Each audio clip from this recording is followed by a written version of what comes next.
Mozart azt mondta, hogy a zenének mindig szépnek kell lenni. Na most hát, hogy mi a szép, ezt nem az én tisztem eldönteni, de tény, hogy itt ez arról szólt, hogy a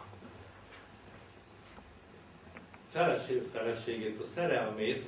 megölte, és önmagával is végezni akart, és ópiummal kísérelt meg öngyilkosságot a történet szerint, de nem volt annyi az ópium, hogy meghalljon tőle, hanem csak ilyen delíriumos állapotában vitték a vesztőhelyére. Úgyhogy ez volt a szép zene, amikor valaki megírja a saját kivégzésének a történetét, és a végén ugye az erős hang, az ugye hát az a fejének mondjuk ugye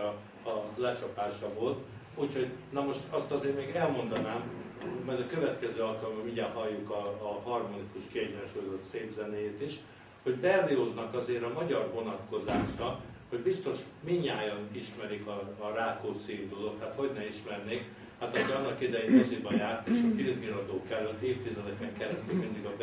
Berlioznak a Rákóczi indulója volt hallható, és most is, hogyha valami állami díszelgés van, államfőfogadás, lépten hogy ezt halljuk. Ezt egyébként tudni lehet, hogy ezt amikor Magyarországon koncertezett, mert erre is járt, akkor Erkel Ferenc ajánlotta neki, hogy hangszereljen Rákóczi indulót, hogy tulajdonképpen Erkelnek is köszönhető, hogy ebből zene lett. Na most még az ő sajátos modorára jellemző, hogy úgy tudott viselkedni társaságba, hogy egy alkalommal ugye Mendelssohn is mondta, hogy nem győzte jóvá tenni azokat a hibákat, nem illik ilyen szavakat használni, de hát akkorákat bunkózott meg mindenütt, hogy a Mendelssohnnak egy nagyon jól nevelt és egy úriember volt, az alig győzött korrigálni. Mendelssohnnak pedig felajánlotta, hogy cseréljenek karmesterpálcát, mert akkor még az is nagy divat volt, hogy ugye egyetlen kivezényen karmesterpálcával. Na most Mendelssohn volt szíves, és egy ilyen halcsontból készült, elegáns karmesteri pálcáját, gyönyörű fehér bőrvadonba, azt küldte el Berlioznak, és a Berlioz viszonozta azzal, hogy egy házfagúságot küldött Mendelssohnnak. Úgyhogy, hát egy ilyen, na most ugye egy kicsit hallgassunk akkor a harmonikus szép zenéjéből.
Most már